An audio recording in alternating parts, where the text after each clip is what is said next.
not freaking out. I'm not freaking out. I'm not freaking out that Pluto entered Aquarius. Things are going to be shaken up. I'm a realist. Many astrologers are. Pluto is going to shake things up. We've never seen this before. Like we've never seen before. Welcome to my channel, Constructive Interference. I'm the Mad Medicine Woman, Christina Frost, with good reason. Please check out my story, The Rapture Begins in Detroit, and the comeback story to learn more about my teachings from my Cherokee elder and how I look for the signs. And hopefully we can see some signs, some objective words that can help describe the subjective, the trauma, the pain, the chaos that we're going through, that there's something to or reason to our suffering for the greater good, whatever it may be. Inspire us to keep going and take action so we can find out what's the point to all this. Let's look for the signs. Our affirmations, bringing things into fruition, following the path. We'll get our affirmations. There's something to this. Pluto moving into Aquarius, having had struggling, challenging Pluto aspects and squares and oppositions in my chart that exploded my vehicle, changed my life. Pluto is death, upheaval, the Tower card, the moment everything changes, the Judgment card, the revival, the rising phoenix of the ashes. Pluto is no joke. He makes things happen, change, whether you like it or not. In another video, I spoke about just the conjunctions and the easy, no such thing as easy flowing aspects. Depending on where Pluto is entering Aquarius in your chart, you may have transiting planets working with your natal chart right now. And it will make a difference. Everyone will experience some kind of change. Young astrologers are saying it won't affect you. This is just a glimpse of what's going to be initiated this year, and that more changes are going to follow in the next years as Pluto moves permanent from Capricorn into Aquarius. Just by seeing the signs as practicing astrologers, studying your own birth chart, understanding our traumas, what we're getting through, why we're getting through the things that we are, and persevering. Listening to the stories to persevere. Pluto in Aquarius, the underdog, uprising, that's us. Let's learn about it. If you're a rising Aquarius, this would be in your first house. Pluto is indomitable, regenerative, undermining, and threatening in the first house, according to the books. That's why I look for my signs in the books. Some people get carried away. I don't trust my intuition enough until I get that affirmation. I'm like, oh yeah, I was right. My intuition is so good. I was thinking of the security lady at work the other night. She came walking in the door. I'm like, man, I'm getting good. This first house is our appearance to other people. There's going to be some kind of radical change in that first house that's quite intimidating.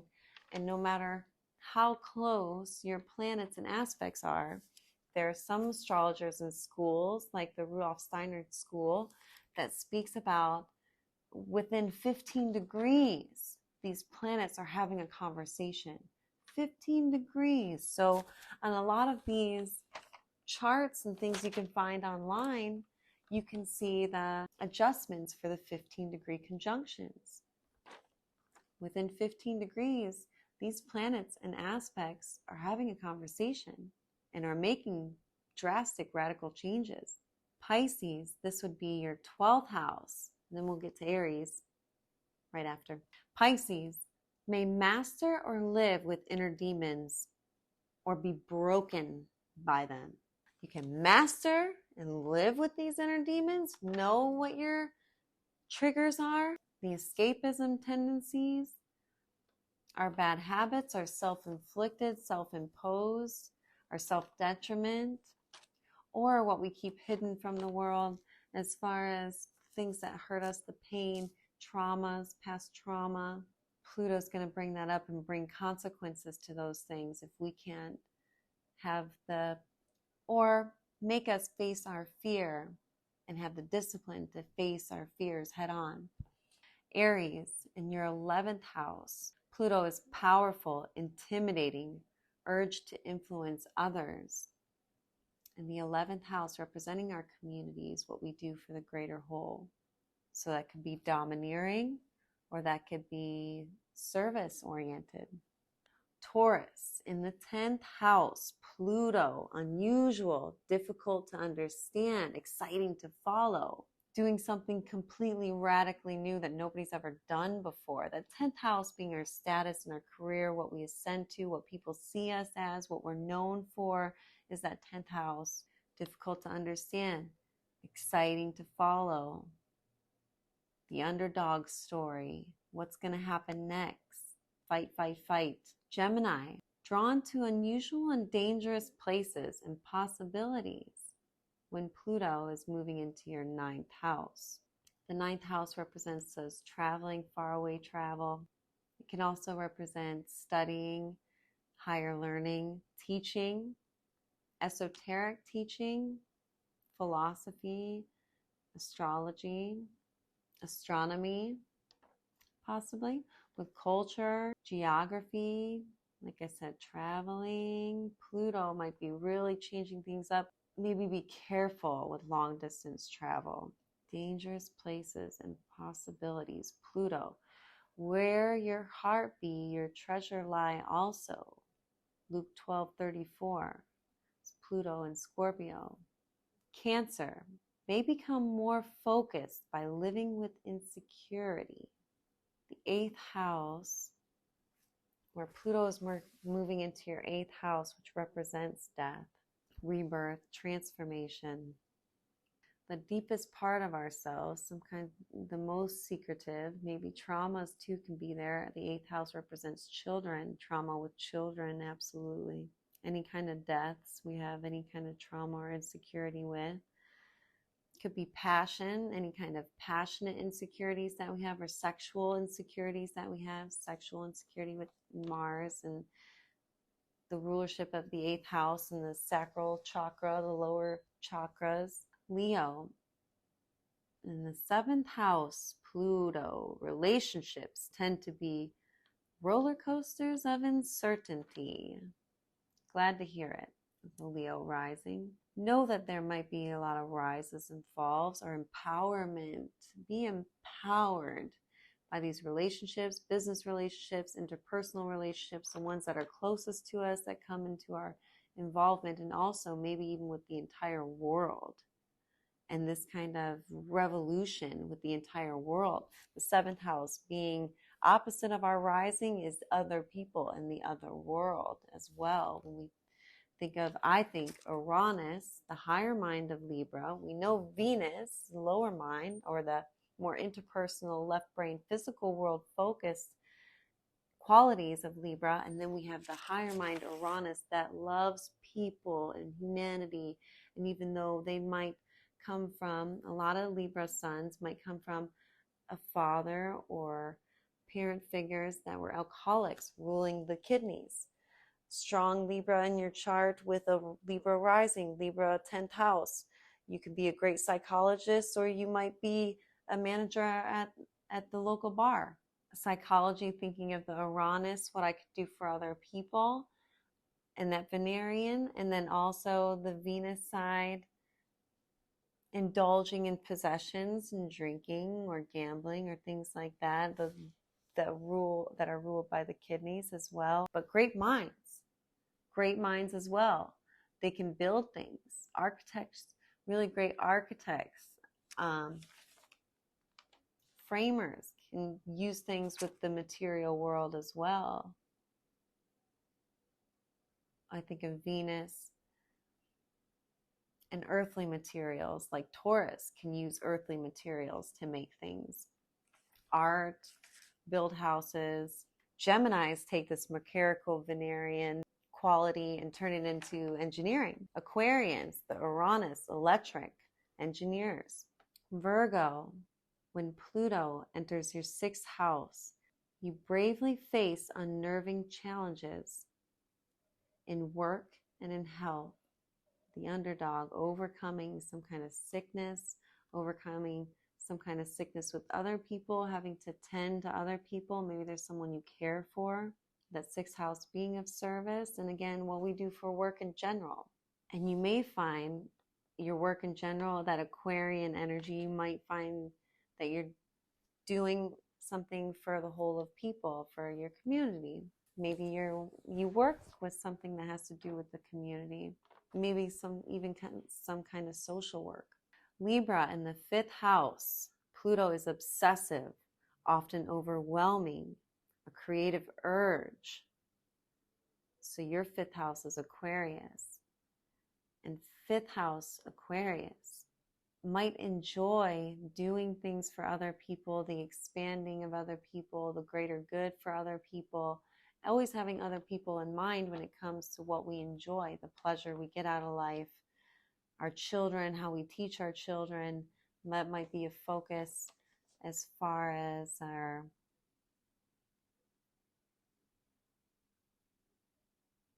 willingness and urge to share with our children the future, how the future should look, what we should do about the future, and that being an emphasis, creative urges for the future. What's best for everyone in the future. A Libra, Aquarian, Uranus theme in your fifth house. Enjoying that. Don't be too overwhelmed if you feel like you can't accomplish something you really want to. You set your goals too high and then you don't want to do anything because you feel like it's not attainable. Keep that point where you can do as much as you can do. You do as much as you can do. Always, always do as much as you can do. No rest for the wicked, no rest for the good. Scorpio in your fourth house, Pluto, the mastery, comes from living with uncertain undercurrents because Pluto might change everything. Pluto is my fourth house, changed my whole world. My two children are Scorpios. I lost my children in the fire. Yes, I have burns and skin grafts all over my arms and legs. It's been 5 years. Please check out my story. The Rapture begins in Detroit. The comeback story, you can see my burns. Pluto will make big, drastic changes. This is not funny. The fourth house is scary to me. You will overcome. You will be the most powerful thing on the planet. But it may take changes, upheavals, all of a suddens. At home, who comes in your home, where your home is, what happens to the home. Maybe your home catches fire or something awful. And I'm not saying that can happen, but if it did happen, then you know there was a sign. Something to do with our home. Drastic changes, upheavals very suddenly.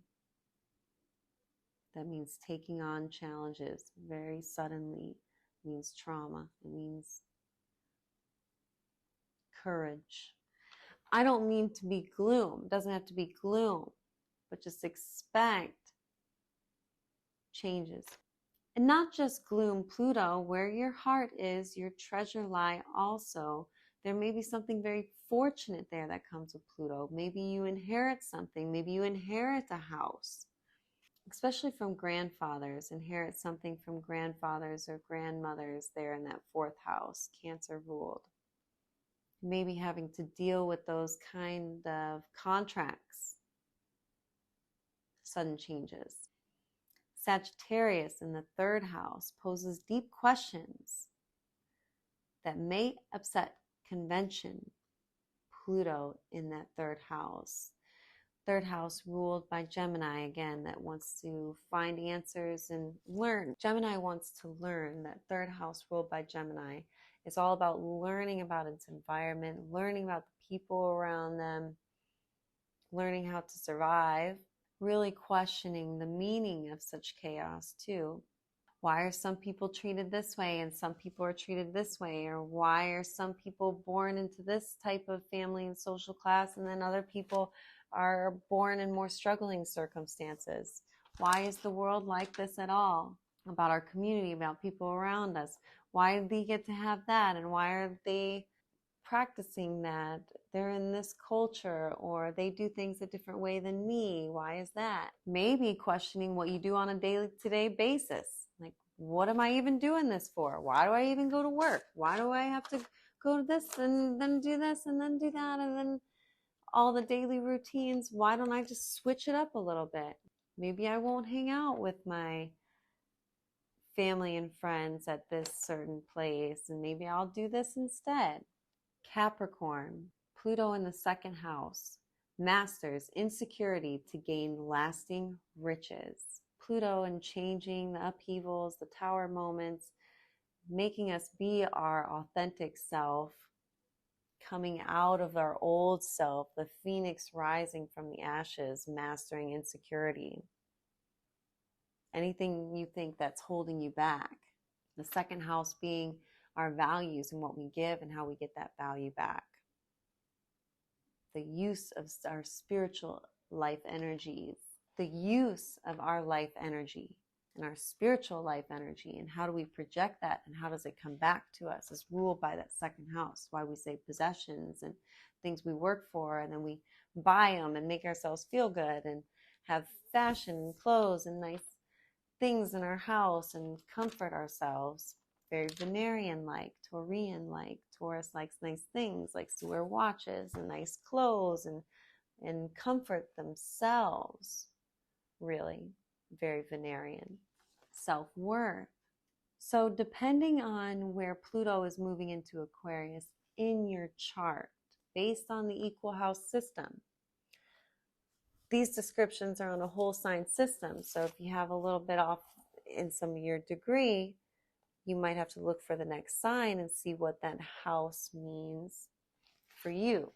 Or let me know in the comments down below and I'll look it up. But the challenging Pluto aspects, I've spoken about the easy flowing, the challenging aspects. If you have something in your chart that's square in opposition to Pluto, which is going to be anything that's in the feminine signs or the fixed signs, are going to be opposition, square. So let me know in the comments section below where yours is, and I'll totally elaborate more on it because nobody gets to speak to me about this awesome stuff. Challenging aspects, whether it's square or opposition.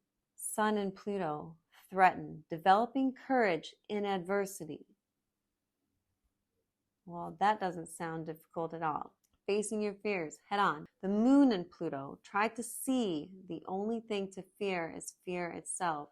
See the feelings with Pluto. You gotta have to have the higher perspective because our feelings are going to keep us very enclosed here. Mercury and Pluto refuse to fear. Frightening thoughts will fade.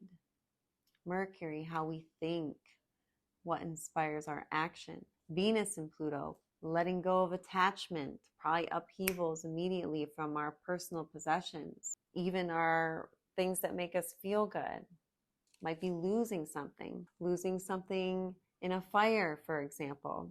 Not far-fetched. Mars and Pluto, doing anything to succeed leaves death to the victor. Fighting at all costs, winning at all costs, fight to the death. Jupiter and Pluto, laissez-faire, ignoring dangers, has dire outcome. Jupiter wants to be optimistic. Maybe he says, oh, this is no big deal, but it's kind of a big deal. Or saying, this is nothing I can't handle. Maybe it's more challenging than we think. Saturn and Pluto, serious situations require mature solutions. Uranus and Pluto, massive social upheaval. Be ahead of the flow. Changes. Be current. Perfect for an electric Uranus. Be current.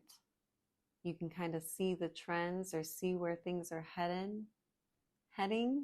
Neptune and Pluto, challenge and reconstruction of belief systems. And even maybe fantasies or things that you used to love or be inspired by before is completely changed. Maybe you used to be in awe or inspired by someone or idolize someone, and then you get a total different view of them, and you're like, oh no, I used to be in love with that, now I hate them. I hate the idea of that group, that culture. It's not my thing anymore. So let me know in the comments down below how Pluto in Aquarius is affecting you, what you think Pluto in Aquarius is going to do and how that'll affect us. I personally think electric vehicles, the cobalt mines, the AI, the chat, EPT, and all the crazy advancements in technology that might be moving too quickly that might have some detriment. Our air quality. What's going to happen to our air quality? We'll see. We'll see. I am the Mad Medicine Woman, Christina Frost. This is Constructive Interference. Until next time, appreciate you. Love you all so much. Go check out my story.